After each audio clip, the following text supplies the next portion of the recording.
ನನ್ನ ಜೀವನದಲ್ಲಿ ಇಂಥ ಸುಂಟರ್ ಗಾಡಿ ನೋಡಿರಲಿಲ್ಲ.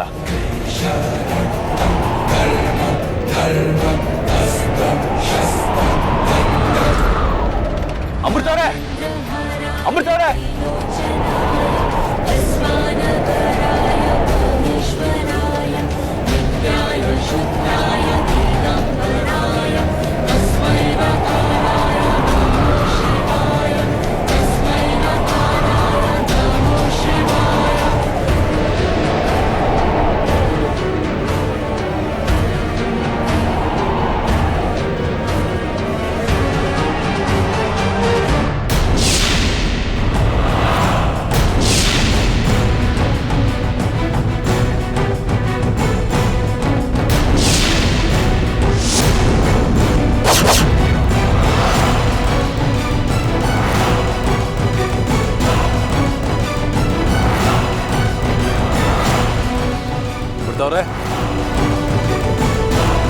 ಬಿಡ್ತಾವ್ರೆ.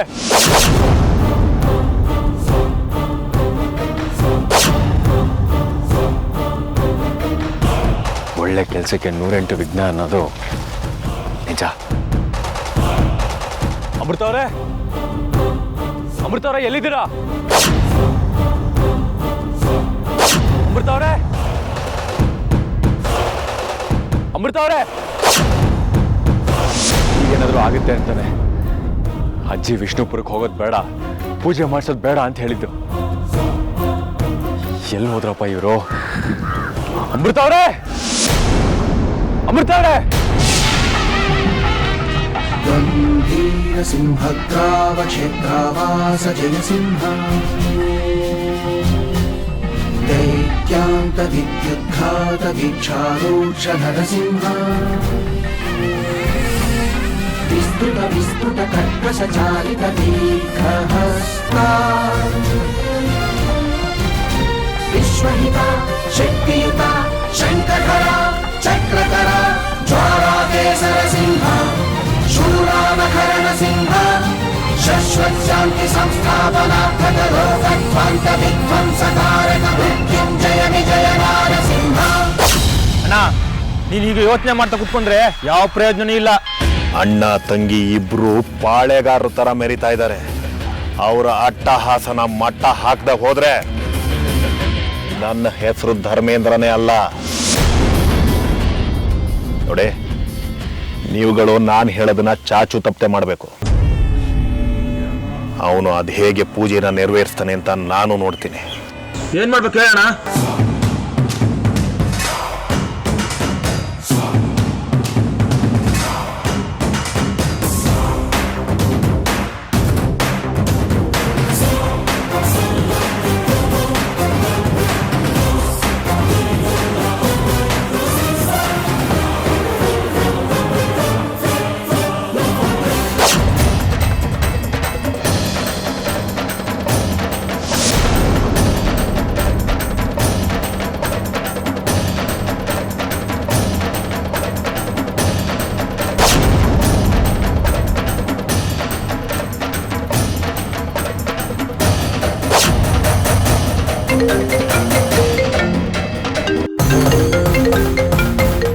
ಅಜ್ಜಿ ಫೋನ್ ಮಾಡ್ತಾ ಇದಾರಲ್ಲಪ್ಪ.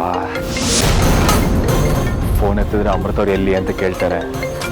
ಏನಂತ ಉತ್ತರ ಕೊಡೋದು? ತ್ರಿವೇಣಿ ಸರಿಯಾದ ಸಮಯಕ್ಕೆ ಫೋನ್ ಮಾಡಿದ್ದಾಳೆ. ಅವಳಿಗೆ ಇಲ್ಲ ಆಗ್ತಿರೋದನ್ನೆಲ್ಲ ಅಜ್ಜನವ್ರು ಹೇಳಿದ್ರೆ ನೀವು ವಿಷ್ಣುಪುರಕ್ಕೆ ಹೋಗೋದು ಬೇಡ, ವಾಪಸ್ ಬಂದ್ಬಿಡಿ ಅಂತ ಹೇಳ್ತಾಳೆ. ಹಾಗೇನಾದರೂ ಆದರೆ ನಾನು ನಿಮ್ಮದಿಯಾಗಿರ್ಬೋದು. ರಿಸೀವ್ ಮಾಡೋದೇ ಬೇಡ.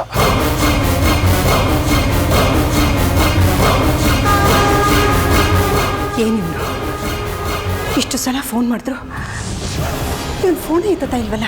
ಹೋಗೋದು ಬೇಡ ಅಂತ ಕಿಳಿಗೆ ಹೇಳ್ದಂಗೆ ಹೇಳಿದೆ. ನನ್ನ ಮಾತೇ ಕೇಳಿಲ್ಲ ಇವನು.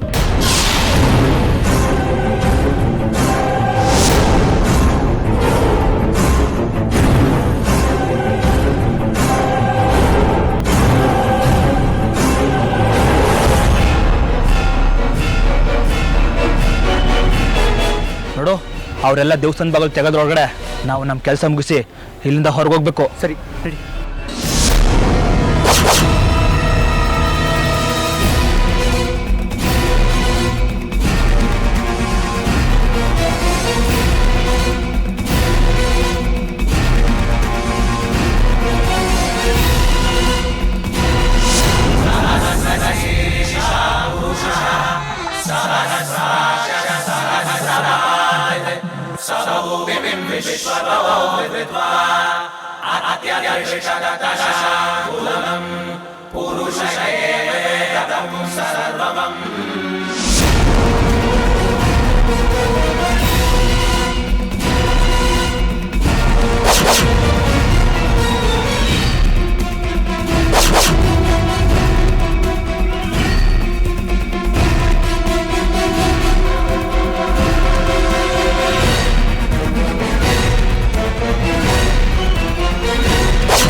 ಅಜ್ಜಿ ಇಷ್ಟೊಂದು ಸಲ ಕಾಲ್ ಮಾಡ್ತಾ ಇದ್ದಾರೆ, ರಿಸೀವ್ ಮಾಡಲಿ ಅಂದರೆ ಆತಂಕ ಪಡ್ತಾರೆ.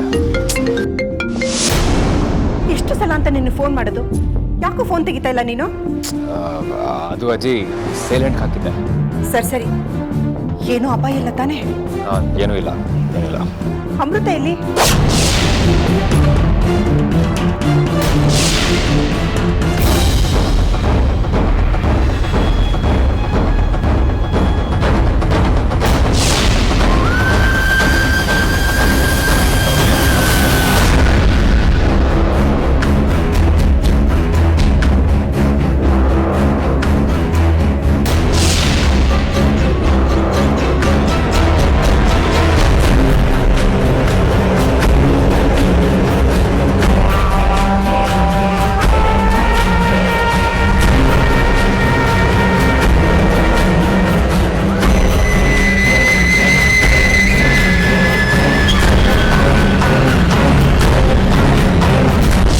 ಅರ್ಜುನ್, ನಿನ್ನೆ ಕೊಣಗೆ ಹೇಳ್ತಾ ಇರೋದು. ಅಮೃತ ಎಲ್ಲಿ? ಅವರು ವಾಶ್ರೂಮ್ಗೆ ಹೋಗಿದ್ದಾರೆ. ಓ ಹೌದಾ? ಎಲ್ಲಿದ್ದೀರಾ ನೀವು? ತಿಂಡಿಗೆ ಅಂತ ಗಾಡಿ ನಿಲ್ಸಿದ್ವಿ,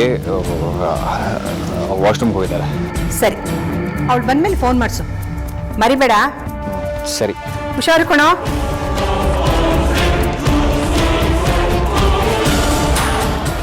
ಎಲ್ಲಿ ಹೋದ್ರಪ್ಪ ಇವರು? ಅಯ್ಯೋ, ಇವ್ರ ಜೊತೆಯಲ್ಲಿದ್ರೆ ನಾನು ವಿಷ್ಣುಪುರಕ್ಕೆ ಹೋಗಲೇಬೇಕಾಗತ್ತೆ.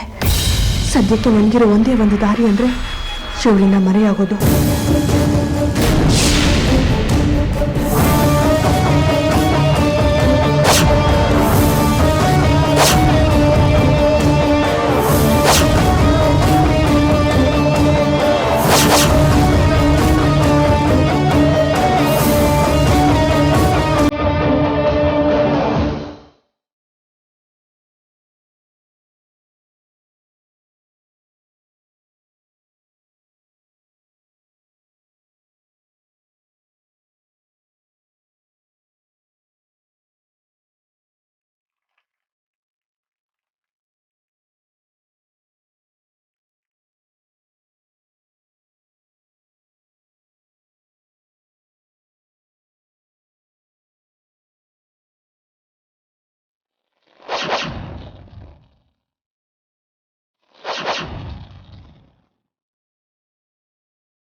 ಏನಾಯ್ತು? ನಾನು ಎಷ್ಟೇ ಪ್ರಯತ್ನ ಪಟ್ಟರು ಸಹ ಅಲ್ಲಾಡ್ತಾನೆ ಇಲ್ವಲ್ಲ. ಇದು ಅಪಶಕುನನೋ ಶುಭ ಶಕುನನೋ ಗೊತ್ತಾಗ್ತಾ ಇಲ್ಲ. ಈ ಸಲ ನಾನು ಪೂಜೆ ಮಾಡಲಿಲ್ಲ ಅಂದರೆ ನನಗೆ ಈ ವಿಷ್ಣುಪುರದಲ್ಲಿ ಮರ್ಯಾದೆನೇ ಇರಲ್ಲ.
ಏನಾಗ್ತಾ ಇದೆ?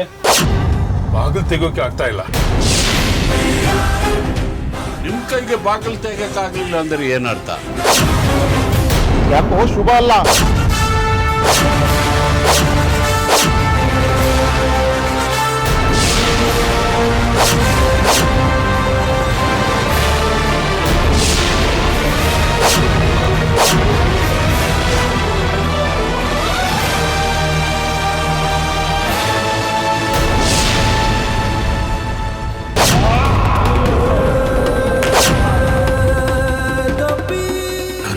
ತೆಗಿಲಿಲ್ಲ ಅಂದರೆ ಎಲ್ಲರ ಮುಂದೆ ನನ್ನ ಮಾನ ಮರ್ಯಾದೆ ಹೋಗುತ್ತೆ. ಗರುಡದೇವ, ಹೇಗಾದರೂ ಮಾಡಿ ಇದರಿಂದ ನೀನೇ ನನ್ನ ಕಾಪಾಡಬೇಕು.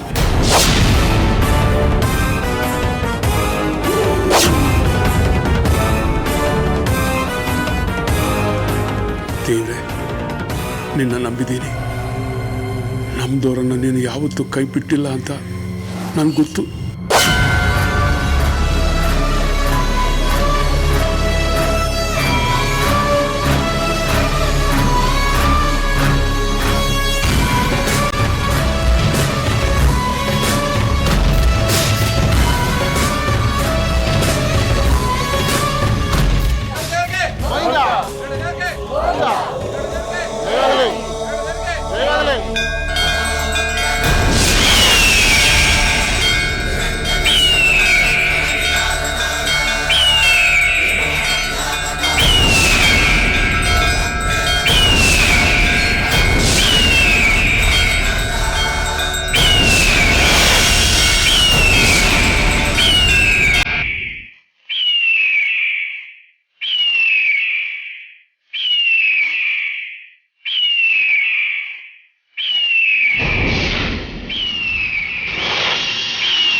ಶೇಷ ನೀನಾ?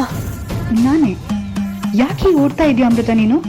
ಅರ್ಜುನ್ ಅವ್ರು ನನ್ನನ್ನು ವಿಷ್ಣುಪುರಕ್ಕೆ ಕರ್ಕೊಂಡು ಹೋಗ್ತಾ ಇದ್ದಾರೆ. ನಾನು ಅಲ್ಲಿಗೆ ಹೋದ್ರೆ ನನ್ನ ಸಾವನ್ನ ನಾನೇ ತಂದ್ಕೊಂಡ ಹಾಗೆ. ಹಾಗಂತ ನೀನ್ ಮನೆಗೆ ಹೋದ್ರೆ ಆ ರುದ್ರ ನಿನ್ನ ಕೊಲ್ದೇ ಇರ್ತಾನ? ಈಗ ನಾನೇನ್ ಮಾಡ್ಲಿ ಶೇಷ?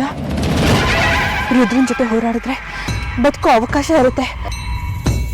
ಆದ್ರೆ ಆ ವಿಷ್ಣುಪುರಕ್ಕೆ ಹೋದ್ರೆ ಗರುಡ ದೇವರ ಕೋಪಕ್ಕೆ ನಾನು ಬಲಿ ಆಗೋದು ನಿಶ್ಚಿತ. ಶಕ್ತಿಯಿಂದ ಆಗದೆ ಇರೋದನ್ನ ಯುಕ್ತಿಯಿಂದ ಮಾಡ್ಬೇಕು ಅನ್ನೋ ನಾನ್ ನೋಡಿಯೇ ಇದೆಯಲ್ಲ ಅಮೃತ. ನೀನ್ ಹೀಗೆ ಹೇಳಿದ್ರೆ ನನ್ಗೇನ್ ಅರ್ಥ ಆಗುತ್ತೆ ಶೇಷ? ಅದೇನು ಅಂತ ಬಿಡಿಸಿ ಹೇಳು. ನಿನಗೆ ನಾಗಮಣಿ ಬೇಕು ಅಂದ್ರೆ ನಿನ್ನ ಕೈಗೆ ವಿಷ್ಣು ಸಿಗ್ಬೇಕು. ವಿಷ್ಣು ಅವರಿಗೆ ಸಿಗ್ಬೇಕಂದ್ರೆ ಅರ್ಜುನ್ ವಿಷ್ಣುಪುರಕ್ಕೆ ಹೋಗಿ ಪೂಜೆ ಮತ್ತು ಹೋಮ ಮಾಡಿಸ್ಲೇಬೇಕು. ನೀವ್ ಹೇಳ್ತಾ ಇರೋದನ್ನ ನೋಡ್ತಿದ್ರೆ ನಾನು ಅರ್ಜುನ್ ಅವ್ರ ಜೊತೆ ವಿಷ್ಣುಪುರಕ್ಕೆ ಹೋಗ್ಬೇಕು ಅಂತ ಹೇಳ್ದಾಗಿದೆ. ಅದನ್ನ ಬಿಟ್ರೆ ನಿಂಗೆ ಬೇರೆ ದಾರಿನೇ ಇಲ್ಲ ಅಮೃತ. ನೀನು ಅರ್ಜುನ್ ಜೊತೆ ವಿಷ್ಣುಪುರಕ್ಕೆ ಹೋಗು. ಆದ್ರೆ ನೀನು ಪೂಜೆಯಲ್ಲಿ ಕುಳಿತುಕೊಳ್ಳದೆ ಏನಾದ್ರೂ ಕಾರಣ ಹೇಳಿ ತಪ್ಪಿಸ್ಕೊ. ಅಕಸ್ಮಾತ್ ನಾನು ದೇವಸ್ಥಾನಕ್ಕೆ ಹೋದ್ರೆ ಏನಾಗ್ಬೋದು? ಆ ಗರುಡ ದೇವಸ್ಥಾನದಲ್ಲಿ 2 ವರ್ಷದಿಂದ ಪೂಜೆ ಆಗಿಲ್ಲ. ಅದಕ್ಕೆ ಅಲ್ಲಿನ ಮೂಲ ದೇವರು ಕೋಪದಲ್ಲಿದ್ದಾನೆ. ಇನ್ನ ಅವನ ಸನ್ನಿಧಾನಕ್ಕೆ ಸರ್ಪಗಳು ಪ್ರವೇಶ ಆದ್ರೆ ಆ ಗರುಡನಿಗೆ ಇನ್ನೂ ಕೋಪ ಬರುತ್ತೆ. ಆ ಕೋಪದಲ್ಲಿ ಏನ್ ಬೇಕಾದ್ರೂ ಆಗ್ಬೋದು. ಅಮೃತ ಅವರೇ,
ಈ ವರ್ಷ ಯಾವುದೇ ಅಡೆತಡೆ ಇಲ್ಲದೆ ಪೂಜೆ ಸಾಂಗವಾಗಿ ನಡೆಯುತ್ತೆ.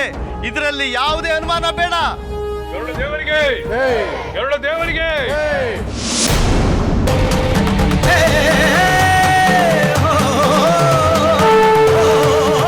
ಅಮೃತ ಅವರೇ, ನಿಮ್ಮನ್ನ ಎಲ್ಲೆಲ್ಲಿ ಅಂತ ಹುಡ್ಕೋದು ನಾನು.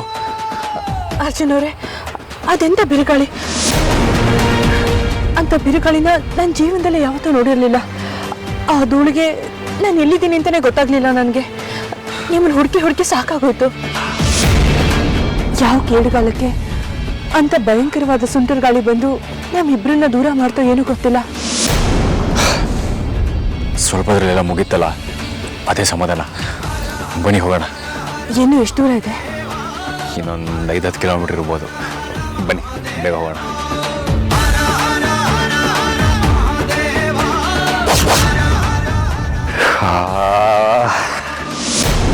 ಕಾರ್ ಬೇರೆ ಸ್ಟಾರ್ಟ್ ಆಗ್ತಾ ಇಲ್ಲ. ಇನ್ನೊಂದ್ಸರಿ ಪ್ರಯತ್ನ ಮಾಡಿ ನೋಡಿ.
ಯಾರಿಗೆ ಯಾವ ಯೋಗ್ಯತೆ ಯಾವ ಅರ್ಹತೆ ಇದೆ ಅನ್ನೋದನ್ನ ತಿಳ್ಕೊಂಡು ಅದಕ್ಕೆ ಆಸೆ ಪಡಬೇಕು.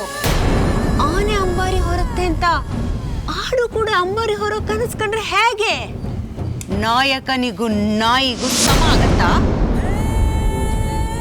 ಏಯ್, ನಾಲಿಗೆ ಇದೆ ಅಂತ ಹರಿದಾಡೋದಕ್ಕೆ ಬಿಡಬೇಡ. ಸ್ವಲ್ಪ ಹದ್ದು ಬಸ್ತಲ್ಲಿ ಇಟ್ಕೋ.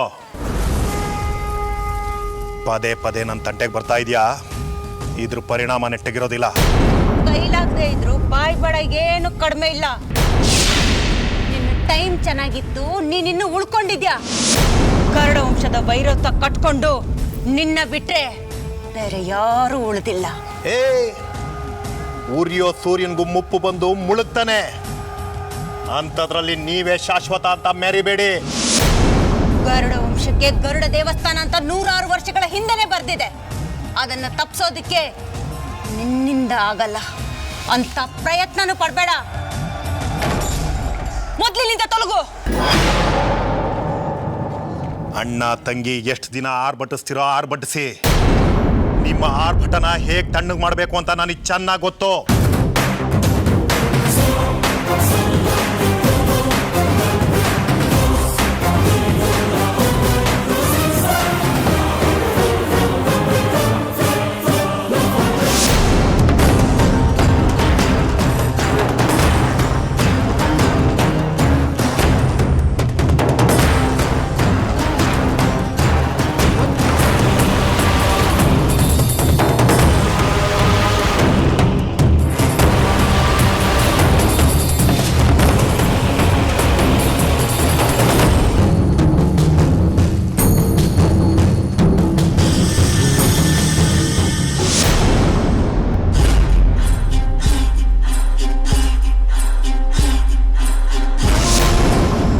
ಇನ್ನು ಹೆಜ್ಜೆ ಹೆಜ್ಜೆಗೂ ನಾನು ಎಚ್ಚರಿಕೆಯಿಂದ ಇರಬೇಕು. ಅಮೃತವ್ರೆ, ಯಾಕೋ ಆತಂಕದಲ್ಲಿರೋ ಹಾಗಿದೆ? ನನ್ನ ಆತಂಕ ಇಲ್ಲ, ನಮ್ಮ ಮನೆ ಬಗ್ಗೆನೇ. ಮನೆಯವ್ರ ಬಗ್ಗೆ? ಹೌದು, ಮಾವ ಮನೇಲಿಲ್ಲದೆ ಮನೆಯೆಲ್ಲ ಖಾಲಿ ಖಾಲಿ ಅನ್ನಿಸ್ತಿದೆ. ನನ್ನ ಮನಸ್ಸಲ್ಲಿ ಏನು ಓಡ್ತಾ ಇದೆಯೋ ನಿಮ್ಮ ಮನಸ್ಸಲ್ಲೂ ಅದೇ ಇದೆ ರೀ. ಏನಾಗುತ್ತೋ ಬಿಡುತ್ತೋ ಅಪ್ಪ ಮನೆಗೆ ಬಂದರೆ ನಾನು ಅದಕ್ಕೆ ಕಾಯ್ತಾ ಇದ್ದೀನಿ ಅರ್ಚನವ್ರೆ. ಮಾವ ಮನೆಗೆ ಬಂದರೆ ಸಾಕು. ಮಾವ ಮನೆಗೆ ಬಂದರೆ ಆಗ ನಮ್ಮ ಮನೆ ತುಂಬಿದ ಮನೆ ಅಂತ ಅನಿಸ್ಕೊಡುತ್ತೆ. ಅಮೃತವ್ರೆ, ನೀವು ನಮ್ಮ ಮನೆಗೆ ಹೇಳಿ ಮಾಡಿಸಿದ್ರು ಕಣ್ರಿ. ಹಾಂ, ಹಾಗೆ ನಡೆದಿದ್ದ ಘಟನೆನ ಅಜ್ಜಿ ಹತ್ರ ಹೇಳ್ಬೇಡಿ. ಇದೇ ದೊಡ್ಡ ಅಪಶಕುನ ಅಂತ ಅಲ್ಲಿಗೆ ಬಂದರೂ ಬಂದ್ಬಿಡ್ತಾರೆ. ಇಲ್ಲ ಅಂತಂದರೆ ವಿಷ್ಣುಪುರಕ್ಕೆ ಹೋಗೋದೇ ಬೇಡ, ವಾಪಸ್ ಬನ್ನಿ ಅಂತಂದ್ರು ಅಂತಾರೆ. ಇಲ್ಲ ಅರ್ಚನವ್ರೆ, ನಾನು ಯಾರಿಗೂ ಹೇಳೋದಿಲ್ಲ.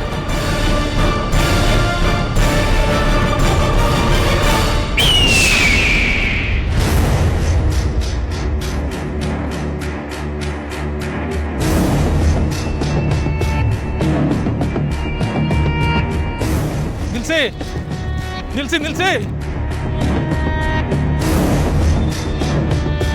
ನಿಲ್ಸಿ ನಿಲ್ಸಿ ನಿಲ್ಸಿ ನಿಲ್ಸಿ ನಿಲ್ಸಿ ಎಲ್ಲಿಗೆ ಹೋಗ್ತಾ ಇದ್ದೀರಾ? ವಿಷ್ಣುಪುರಕ್ಕೆ. ನೀವು ಹೋಗೋಗಿಲ್ಲ, ವಾಪಸ್ ಹೋಗಿ. ಯಾಕೆ? ವಿಷ್ಣುಪುರದಲ್ಲಿ ಗರುಡ ಹೋಮ ಮತ್ತೆ ಪೂಜೆ ನಡೀತಾ ಇದೆ. ಅದಕ್ಕೆ ನಮ್ಮ ಮೂರ್ನವ್ರು ಬಿಟ್ಟು ಹೊರಗ್ನವ್ರು ಯಾರು ಬರಂಗಿಲ್ಲ. ನೋಡಿ, ನಾವು ತುಂಬಾ ದೂರದಿಂದ ಬಂದಿದ್ದೀವಿ, ದಯವಿಟ್ಟು ನಮ್ಮನ್ನು ಒಳಗೆ ಬಿಡಿ. ಹೊರಗ್ದವ್ರನ್ನ ಯಾರು ಬಿಡಬಾರ್ದು ಅಂತ ಹೇಳ್ಬಿಟ್ಟು ನಮ್ಮ ಸೌಕರ್ಯರು ಮತ್ತೆ ಪಂಚಾಯತಿ ಮುಖಂಡರು ನಮಗೆ ಆಜ್ಞೆ ಮಾಡಿದ್ದಾರೆ. ಅದ್ರ ಪ್ರಕಾರನೇ ನಾವು ನಡಿಬೇಕು. ನಿಮ್ಮನ್ನ ಒಳಗೆ ಬಿಡಕ್ಕಾಗೋದಿಲ್ಲ, ಹೊರಡಿ.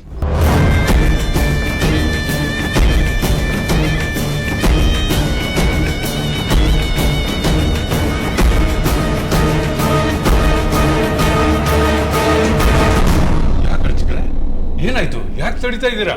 ಅದಕ್ಕೊಂದು ಬಲವಾದ ಕಾರಣ ಇದೆ. ಬಲವಾದ ಕಾರಣ ಏನದು? ಮೊದಲು ಊರು ಗಡಿಗೆ ಮತ್ತೆ ಊರು ಹೆಬ್ಬಾಗಿಲಿಗೆ ರಕ್ಷಾಬಂಧನ ಆಗಬೇಕು. ಅರ್ಚಕ್ರೆ, ನೀವೇನು ಹೀಗೆ ಹೇಳ್ತಾ ಇದ್ದೀರಾ? ಪೂಜೆ ಆದ್ಮೇಲೆ ನೀವೇ ತಾನೇ ತೀರ್ಥ ಪ್ರೋಕ್ಷಣೆ ಮಾಡೋದು, ರಕ್ಷಾಬಂಧನ ಮಾಡೋದು? ಈ ಸಲ ಆಗೋದಿಲ್ಲ.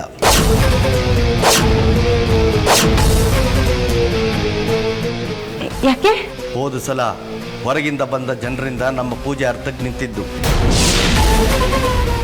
ಅದಕ್ಕೆ ಈ ಸಲ ಊರ ಹೆಬ್ಬಾಗ್ಲಲ್ಲಿ ಜನರನ್ನಿಟ್ಟು ಹೊರಗಿಂದ ಯಾವ ಜನರನ್ನು ಬಿಡಬಾರ್ದು ಅಂತ ಆಜ್ಞೆ ಮಾಡಿದ್ದೀನಿ. ಹಾಗಾದ್ರೆ ಮತ್ತಿನ್ನೇನು ಭಯ? ಬರೀ ಅದರಿಂದ ಮಾತ್ರ ನನಗೆ ತೃಪ್ತಿ ಸಿಗೋದಿಲ್ಲ. ಬರೀ ಮನುಷ್ಯರು ಬರದೇ ಇರಬಹುದು, ಆದರೆ ಯಾವುದಾದ್ರೂ ನಾಗಗಳು ನಮ್ಮ ದೇವಸ್ಥಾನಕ್ಕೆ ಅಕ್ಕಪಕ್ಕ ಬಂದರೂ ಕೂಡ ಅಮಂಗಳ ಆಗುತ್ತೆ.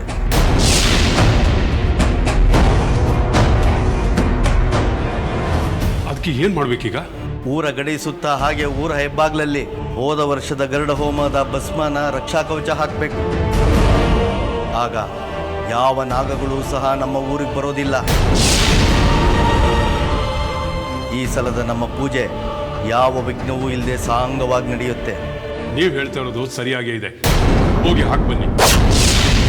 ಆಮೇಲೆ ಗರ್ಭಗುಡಿಯ ಬಾಗಿಲು ತೆಗೆದು ಪೂಜೆ ಮಾಡಿದ್ರಾಯ್ತು. ಹೌದು, ಆ ಭಸ್ಮ ಎಲ್ಲಿದೆ? ಇಲ್ಲೇ ಇದೆ, ತರ್ತೀನಿ.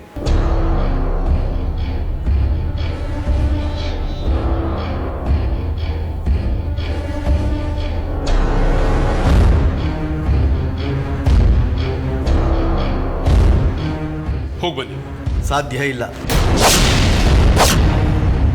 ಯಾಕೆ? ನಾನು ಅಲ್ಲಿಗೆ ಹೋಗಿ ಬರೋದ್ರಲ್ಲಿ ಮುಹೂರ್ತ ಮುಗಿದೋಗುತ್ತೆ. ಶುಭ ಮುಹೂರ್ತದಲ್ಲಿ ಗರ್ಭಗುಡಿ ತೆಗೆದು ಪೂಜೆ ಮಾಡೋದು ಮುಖ್ಯ. ಈ ಸಲ ಯಾವುದೇ ವಿಘ್ನಗಳಿಲ್ಲದೆ ನಮ್ಮ ಪೂಜೆ ನೆರವೇರಬೇಕು. ನಂದು ಅದೇ ಆಸೆ. ಆದರೆ ಯಾರು ಹೋಗ್ತಾರೆ? ಸೌಬಣಿಗ, ಇದರ ಜವಾಬ್ದಾರಿನ ನೀ ತಗೋ. ಊರಿನ ಗಡಿಗೆ ಹಾಗೂ ಹೆಬ್ಬಾಗಿಲಿಗೆ ಈ ಭಸ್ಮನ ಹಾಕ್ಬಿಟ್ವಾ? ಸರಿ ಅಣ್ಣ. ಅರ್ಚಕ್ರೆ, ಕೊಡಿ, ಬರ್ತೀನಿ. ಇಲ್ಲಿ ಇನ್ನೊಂದು ಶಾಸ್ತ್ರ ಇದೆ, ಅದನ್ನು ಮುಗಿಸ್ಕೊಂಡು ಹೋಗಿ ಬನ್ನಿ. ಸರಿ ಅರ್ಚಕ್ರೆ, ಬನ್ನಿ.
ಬಾಗಿಲು ತೆಗೀರಿ.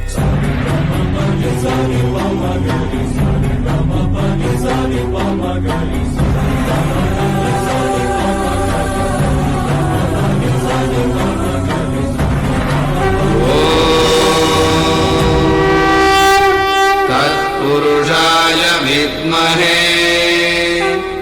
सुवर्णपक्षाय धीमहि तन्नो गरुडः प्रचोदयात्.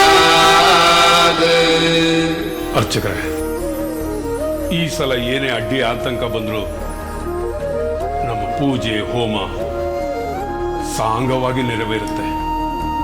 ಹಾಗಂತ ನನ್ನ ಒಳ ಮನಸ್ಸು ಹೇಳ್ತಾ ಇದೆ.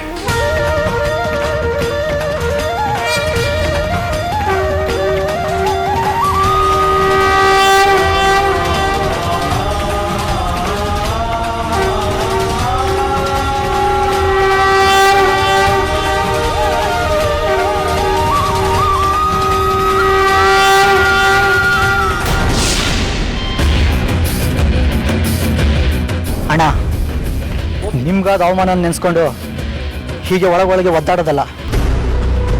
ಅವ್ರಿಗೇನಾದ್ರೂ ತಕ್ಕ ಶಾಸ್ತಿನ ಮಾಡಲೇಬೇಕು. ಅದೇ ಸಮಯಕ್ಕೋಸ್ಕರನೇ ನಾನು ಕಾಯ್ತಾ ಇರೋದು.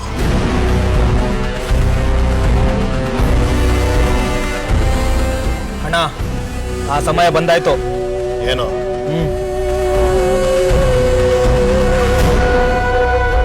ಆ ಸೌಪರ್ಣಿಕ ಗರುಡ ಬಸ್ಮನ ರಕ್ಷಕ ತರ ಊರಿಗೆಲ್ಲ ಗೆರೆ ಹಾಕಕ್ಕೆ ಹೋಗ್ತಾ ಇದ್ದಾಳೆ. ಅಕಸ್ಮಾತ್ ಅವಳೇನಾದ್ರೂ ಊರು ಸುತ್ತಮುತ್ತ ಊರಿನ ಹೆಬ್ಬಾಗ್ಲಿಗೆ ಭಸ್ಮನ ಹಾಕ್ಬಿಟ್ರೆ ನಮ್ಮೂರೊಳಗಡೆಗೆ ಯಾರು ಬರೋದಕ್ಕಾಗಲ್ಲ. ಆಗ ಪೂಜೆ ಹೋಮ ಎಲ್ಲ ನಿರ್ವಿಘ್ನವಾಗಿ ನಡೆದು ಹೋಗುತ್ತೆ. ಅಕಸ್ಮಾತ್ ಅವನು ಅಂದ್ಕೊಂಡ ಹಾಗೆ ಆಗೋದ್ರೆ ಈಗ ಬಾಳೆಗಾರಂತರ ಮೆರಿತಾ ಇರೋನು ಮುಂದೆ ಚಕ್ರವರ್ತಿ ತರ ಹಾರಾಡೋದಕ್ಕೆ ಶುರು ಮಾಡ್ತಾನೆ. ಆಗೋದಕ್ಕೆ ಬಿಡೋದಿಲ್ಲ. ಅವಳಿಗೆ ಆ ಭಸ್ಮನ ಹಾಕೋದಕ್ಕೆ ಬಿಡೋದಿಲ್ಲ. ಏಯ್ ಬಂದ್ರ,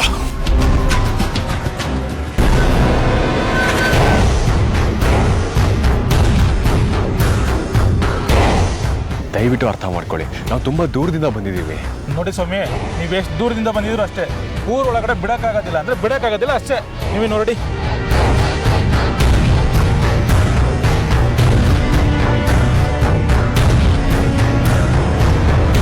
ಅರ್ಜುನವ್ರೆ, ಅವ್ರು ಊರೊಳಗಡೆ ಬಿಡಲ್ಲ ಅಂತ ಹೇಳ್ತಿದ್ದಾರಲ್ವಾ? ಬನ್ನಿ, ಸುಮ್ಮನೆ ಯಾಕೆ ವಾದ, ವಾಪಸ್ ಹೊರಟೋಗ್ಬಿಡೋಣ.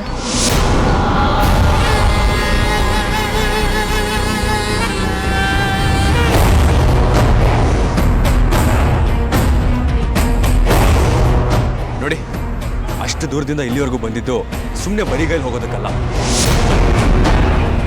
ಹೇಗೆ ಒಳಗೆ ಬಿಡೋದಿರೋ ನಾನು ನೋಡ್ತೀನಿ.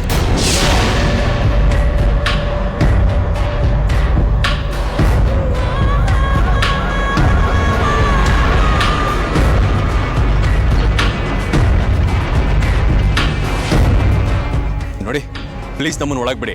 ನೀವೆಷ್ಟೇ ಬೇಡ್ಕೊಂಡ್ರು ಸುಂಕ್ತನ ಮುಂದೆ ಸಂಕಟ ಹೇಳ್ಕೊಂಡಂಗೆ.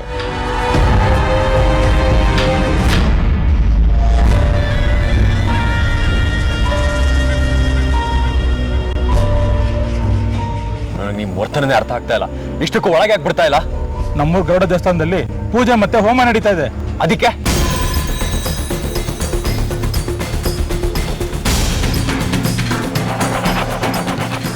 ನಮ್ಮೂರು ಜನ ಬಿಟ್ಟು ಹೊರಗಡೆ ಯಾರು ಬರಂಗಿಲ್ಲ, ಅದು ನಿಯಮ. ನೀವೇ ನೋಡಿ. ಅಲ್ಲ ರೀ, ದೇವಸ್ಥಾನದಲ್ಲಾಗ್ಲಿ ಎಲ್ಲೇ ಆಗಲಿ ಯಾವ ಪೂಜೆ ನಡೆದ್ರು ಎಲ್ಲರೂ ಬಂದು ಭಾಗವಹಿಸಿ ದೇವರ ಅನುಗ್ರಹಕ್ಕೆ ಪಾತ್ರರಾಗಿ ಅಂತ ಕೇಳ್ಕೊತಾರೆ.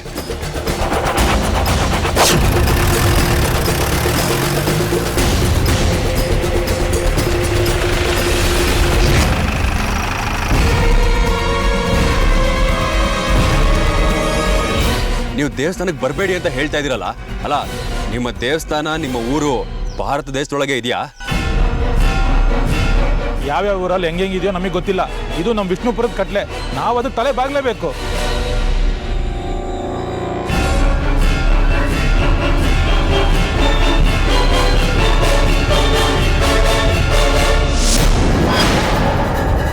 ನೋಡಿ, ಸುಮ್ಮನೆ ನಮ್ಮ ಸಮಯನ ವ್ಯರ್ಥ ಮಾಡ್ಬಿಡಿ.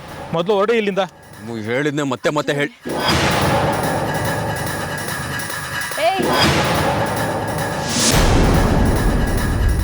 ಅದು ಏನ್ ಗಲಾಟೆ? ಅಕ್ಕ ಯಾವುದೋ ದೂರದಿಂದ ಬಂದಿದಾರಂತೆ. ನಮ್ಮೂರಲ್ಲಿ ನಡೀತಾರೋ ಪೂಜೆಯಲ್ಲಿ ಇವ್ರು ಭಾಗವಹಿಸ್ಬೇಕಂತೆ. ಆಗೋದಿಲ್ಲ ಅಂತ ಮುಖಕ್ಕೆ ಹೊಡೆದಂಗೆ ಹೇಳಿ ಇಲ್ಲಿಂದ ಕಳ್ಸೋತಾನೆ.